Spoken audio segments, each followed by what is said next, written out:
नमस्कार, दैनिक सवेरा टीवी देख रहे हैं आप। मेरा नाम है संजय कुमार। आज 14 फरवरी है, खास दिन है। खास दिन क्यों है? क्योंकि आज के दिन पुलवामा अटैक हुआ था और हमारे जो देश के जवान हैं, वो शहीद हुए थे पाकिस्तानी हमले में। हमारे साथ रिटायर्ड कर्नल डीके भारद्वाज हैं। उनसे आज सीधे बात करते हैं कि आज का दिन क्यों खास है देश के लिए। जी नमस्कार, जय हिंद, वंदे मातरम, राम राम। नमस्कार संजय जी, आपका धन्यवाद इस इवेंट को कवर करने के लिए। जी कर्नल साहब, 14 फरवरी को पुलवामा में अटैक हुआ था। किस तरीके की घटना थी?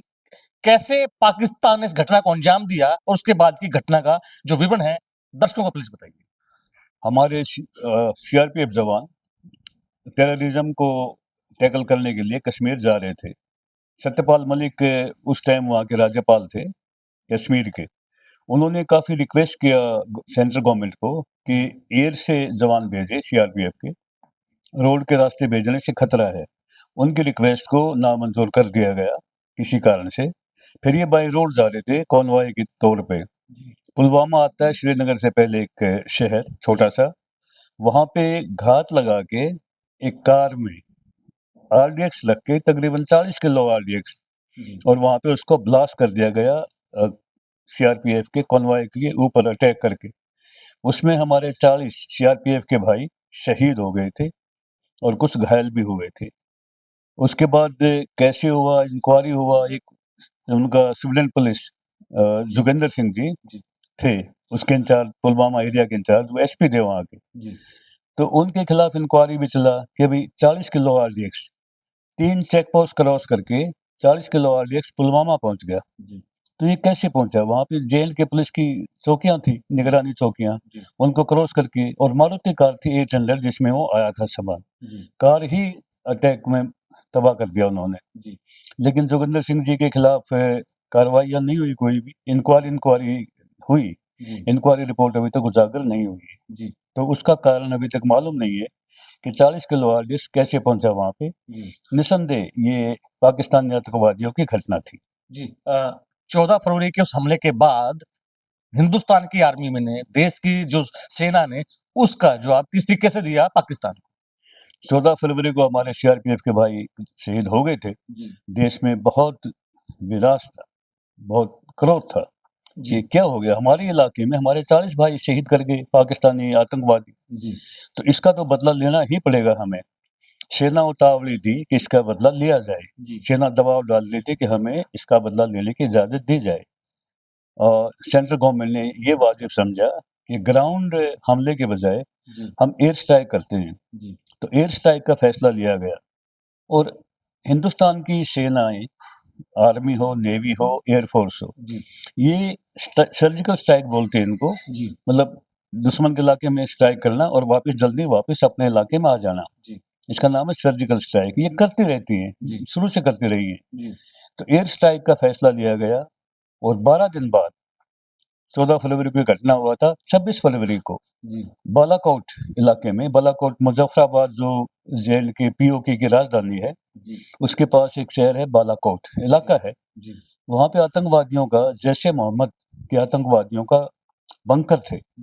उनके ऊपर हमारी एयर स्ट्राइक की गई। एयर स्ट्राइक में मिग हवाई जहाज, सुखोई, जगुआर फाइटर्स ने हिस्सा लिया। और क्या नुकसान हुआ इसके बारे में कोई अभी तक पता नहीं है। अमित शाह जी ने तो क्लेम किया था कि 3000 आतंकवादी मारे गए हैं। ये सवाल उस टाइम के एयर चीफ मार्शल धनोआ साहब से किया गया, किसी पत्रकार, आप जैसे पत्रकार ने, कि कितने आतंकवादी आपके एयर स्ट्राइक में मारे गए हैं। जो एयर चीफ मार्शल थे हमारे धनोआ साहब, उन्होंने बोला कि हमारा काम दुश्मन के ऊपर बम बरसाना है, रात को हमला हुआ है, कितने आदमी मारे गए कितने नहीं मारे गए इसका कोई आकलन नहीं कर सकता, और ये हमारा काम भी नहीं है। तो कितने आतंकवादी मारे गए हैं ये अभी तक कुछ पता नहीं है, लेकिन हमला हुआ, अच्छा हमला हुआ था। सुनने में आ रहा है कि कर्नल साहब की वो जो पाकिस्तान पे हमला हुआ 26 फरवरी को, उसके तो कई दिनों के बाद पाकिस्तान में ये जो हमला हुआ था, पाकिस्तानी जो आर्मी है वहां का जो पर्सन ने कहा था कि उस एरिया में काफी महीनों तक वो गए भी नहीं। नहीं, ऐसा हमने कोई सुनने में नहीं आया। अब उनके एयर बंकर कोई तबाह हुए थे कि नहीं हुए थे, इसकी हमारे पास कंफर्म रिपोर्ट नहीं है। जो स्टेटमेंट्स बाकी हैं वो कुछ भी कह सकते हैं। ऐसी कोई कंफर्म रिपोर्ट नहीं है कि कितना तबाही वहाँ पे हुई थी एयर स्ट्राइक्स की। जब हमने ये किया तो उसके रिस्पॉन्स में हमने 26 फरवरी को किया, उसी के रिस्पॉन्स में पाकिस्तान ने 27 फरवरी को हमारे ऊपर हमला किया, एयर स्ट्राइक उनका भी। ये किया गया राजौरी सेक्टर में।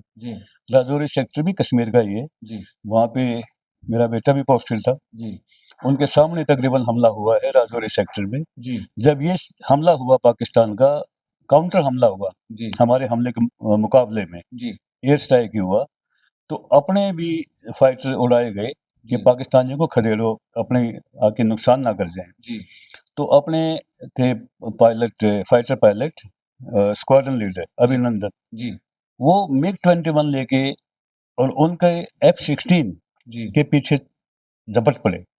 कहाँ MiG-21 पुरानी एयरक्राफ्ट 60s का और F-16 उस टाइम का लेटेस्ट एयरक्राफ्ट, लेकिन अभिनंदन का हौसला था जो F-16 के पीछे दौड़े, उन्होंने F-16 को उन्होंने वार किया, F-16 के ऊपर F-16 को गिरा दिया, लेकिन F-16 ने काउंटर अटैक किया और हमारा MiG-21 अभिनंदन स्क्वाड्रन लीडर अभिनंदन का जो MiG-21 था वो हिट हो गए, वो अबॉर्ट हो गए। अबॉर्ट का मतलब वो सीट से ऊपर निकल गए, हवाई जहाज छोड़ के, और पाकिस्तान के इलाके में वो गिर गए। वहाँ पे पाकिस्तानियों ने उनको पकड़ लिया, सिविलियन ने उनको मारपीट की, लेकिन इसी टाइम एक फौज के मेजर साहब आगे, आर्मी के, उन्होंने अच्छा बर्ताव किया। मेजर साहब ने सिविलियंस को डांटा भी कि क्या हो गया, ये हिंदुस्तानी पायलट है तो सेना का ही अफसर, इसके साथ व्यवहार मत करो। तो वो कैप्टन साहब थे आर्मी के, उनकी पाकिस्तान आर्मी के, वो उनको ले गए अपनी कैंट में, और उसके बाद अभिनंदन साहब के साथ दुर्व्यवहार नहीं हुआ आर्मी की कस्टडी में आने के बाद, लेकिन जब तक सिविलियन कस्टडी में थे उनके साथ दुर्व्यवहार हुआ। उसके बाद अभिनंदन साहब आपस में बातचीत हुई, अमेरिका का दबाव पड़ा और वो हमें लौटा दिए गए बाइज्जत, और बाद में उनको वीर चक्र से भारत सरकार ने सम्मानित भी किया। आज की जो युवा पीढ़ी है उनके लिए क्या मैसेज है आपका, कि आप खुद आर्मी में रहे हैं, आपका बेटा आर्मी में है, आपके परिवार से काफी जो शख्स है वो देश के लिए आज भी सेवा कर रहे हैं, तो क्या मैसेज आज की युवा पीढ़ी के लिए, किस तरीके से वो देश की सेवा करने के लिए आगे बढ़े? हमारे परिवार में हमारे सबसे सीनियर लेफ्टिनेंट जनरल DP वत्स मेरे सगे मामे के बेटे हैं, वो राज्यसभा MP भी रह चुके हैं भारतीय जनता पार्टी के, और हम 7 अफसर थे हम भाई, हमारे 8 बच्चे भी आर्मी में हैं अभी। परिवार आर्मी से संबंधित, और हम बेसिकली किसान हैं, तो जय जवान जय किसान वाले लोग हैं। युवा पीढ़ी के लिए एक ही है कि आपके पास चाहे हथियार छोटे हों बड़े हों, आपको मुकाबला करना है दुश्मन का। आपने ये नहीं घबराना है कि मेरे तो हथियार छोटे हैं, उसके हथियार बड़े हैं, मैं मुकाबले में कमजोर पड़ जाऊंगा, नहीं। और हिंदुस्तान आर्मी की नहीं, हिंदुस्तान सेनाओं की, आर्मी, नेवी, एयरफोर्स की परिपाटी रही है कि हम कभी दुश्मन के हथियारों से घबराए नहीं हैं। हमेशा हमने दुश्मन के मजबूत हथियारों से, अपने कमजोर हथियारों से लड़े हैं और हम जीते हैं। जीत की जो हमारे श्रेय है वो है हमारा जज्बा, हमारी ट्रेनिंग, हमारी बैकग्राउंड। हिंदुस्तान का जवान किसान बैकग्राउंड से आता है, वो शारीरिक तौर पे मजबूत होता है, मानसिक तौर पर भी, और दुश्मन को हरा देता है। 62 में हमने 303 से लड़ाई लड़ी, चाइना का मुकाबला किया, बहुत चाइना मजबूत था हमारे से।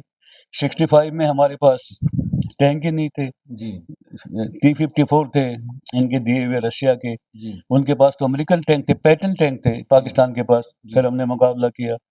99 कारगिल में हमने मुकाबला किया, 71 में भी हमने थोड़े हथियारों से, उनके मजबूत हथियारों से मुकाबला किया, और हम सारी लड़ाइयाँ जीते हैं।